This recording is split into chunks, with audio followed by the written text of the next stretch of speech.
wabarakatuh. Waalaikumsalam warahmatullahi wabarakatuh. Sebelumnya yang terhormat Bapak Fahmi Arif Rahman sebagai dosen pengampu mata kuliah sumber daya lahan dan manajemen sumber daya lahan dan teman-teman yang datang pada perkuliahan di sore hari ini. Kami dari kelompok 2 akan mempresentasikan mengenai optimalisasi pengolahan lahan sawah untuk meningkatkan produksi tanaman pangan. Sebelumnya saya sendiri dibantu bersama Dani sebagai moderator. Saya Ardia Gita Jani dengan NIM 22068. Saya Mia Margarita Adriani dengan NIM 070. Saya Sri Tami dengan NIM 077. Saya Nurul Kiria dengan NIM akhir 055 Dan kita NIM 057. Untuk materi saya persilakan kepada presentator. Lahan pertanian kering merupakan lahan pertanian yang selalu digenangi air yang menyebabkan petani tergantung menunggu air hujan sebagai pasokan utama. Yang kedua yaitu lahan pertanian basah, lahan yang mengandalkan air hujan untuk pasokan irigasi. Sedangkan lahan sawah di Indonesia seluas 7,463 juta hektar menjadi andalan utama dalam memproduksi bahan pangan terutama beras. Selanjutnya yaitu pengertian lahan sawah dan pentingnya pengolahan lahan sawah pertanian. Sawah merupakan lahan pertanian yang tergenang dalam jangka waktu tertentu dan umumnya digunakan untuk budidaya padi. Jenis lahan sawah berdasarkan tipologi lahannya yaitu sawah irigasi lebat, sawah irigasi pasang surut, sawah tada hujan lebat, dan sawah tada hujan pasang surut. Pengolahan lahan sawah pertanian yang baik sangat penting untuk mendukung ketahanan pangan, keberlanjutan lingkungan, dan peningkatan kesejahteraan petani. Dikarenakan untuk mendukung ketahanan pangan karena sebagian masyarakat Indonesia itu masih menjadikan padi atau beras itu sebagai makanan pokok. Kemudian keberlanjutan lingkungan selain menjadi bahan pangan, sawah dapat menjadi mendukung dalam dasar lingkungan. Yang pertama itu memperbaiki air tanah, kemudian mencegah erosi, mencegah longsor, kemudian menjadi pencegah banjir dikarenakan air dapat ditampung dalam lahan tersebut. Kemudian pada peningkatan kesejahteraan petani itu pada benar berkaitan dengan ketahanan pangan karena jika sawah dikelola dengan baik maka produktivitas akan meningkat dan hasil juga akan meningkat dan akan menambah pendapatan dari petani tersebut. Baik, selanjutnya ada faktor-faktor yang mempengaruhi produktivitas lahan sawah. Yang pertama adalah penggunaan pupuk organik dan pupuk anorganik. Jadi penggunaan pupuk ini bertujuan untuk memenuhi unsur hara yang ada di dalam tanah, di mana di dalam tanah tersebut kan unsur haranya itu cukup terbatas. Untuk pupuk organik ini sendiri dapat menggunakan pupuk kandang, pupuk hijau, ataupun pupuk dari sisa limbah rumah tangga.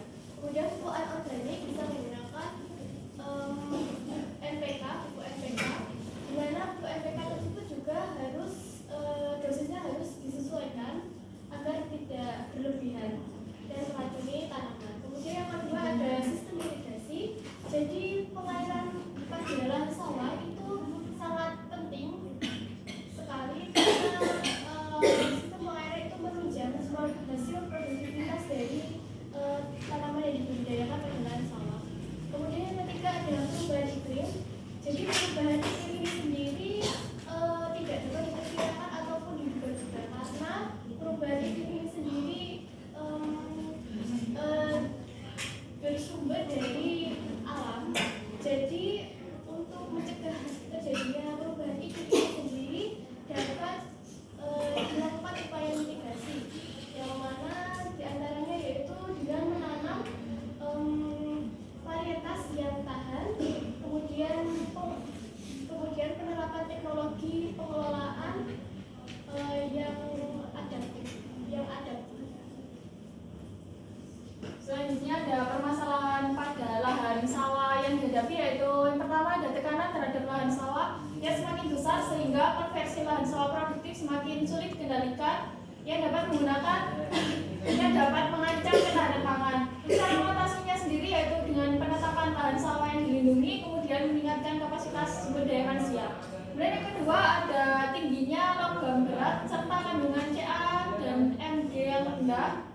kandungan bahan organik yang rendah. Cara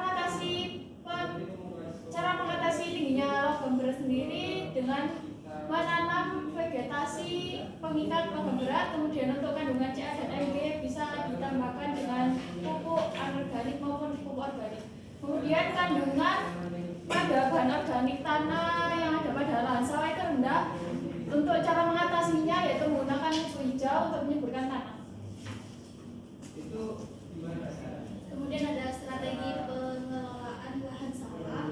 Itu yang pertama ada pengelolaan air yang efisien. Pengelolaan air yang efisien itu bisa disesuaikan oleh komoditi yang akan dibudidayakan. Misalkan lahan sawah itu tidak hanya ditanami oleh sudah ditanami padi, kita bisa menanaminya kacang-kacangan ataupun sayuran, di mana kacang-kacangan dan sayuran itu memerlukan irigasi yang efisien seperti irigasi tetes.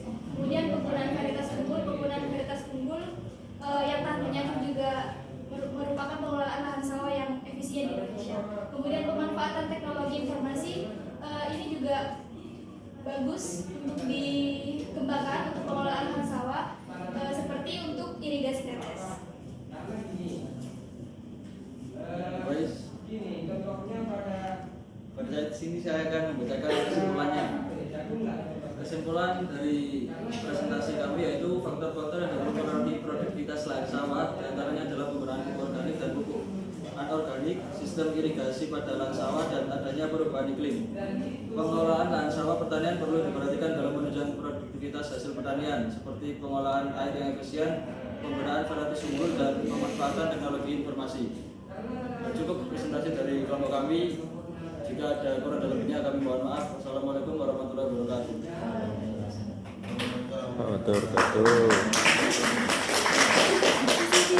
Terima kasih. Sebelumnya saya Ramadhani Nova Mariska dengan NIM 066 izin bertanya pada strategi pengolahan lahan sawah. Itu kan ada pemanfaatan teknologi informasi. Nah, mungkin bisa dijelaskan pemanfaatan teknologi informasi seperti apa yang digunakan pada pengolahan lahan sawah tersebut. Terima kasih.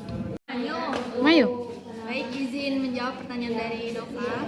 Jadi pemanfaatan teknologi informasi itu seperti di mana kan beberapa petani di Indonesia sudah mempunyai perangkat lunak seperti smartphone, di mana mereka bisa mendownload Takeshi atau Itani. Takeshi biasanya digunakan untuk mengelola manajemen peternakan, sedangkan Itani biasanya untuk menyediakan informasi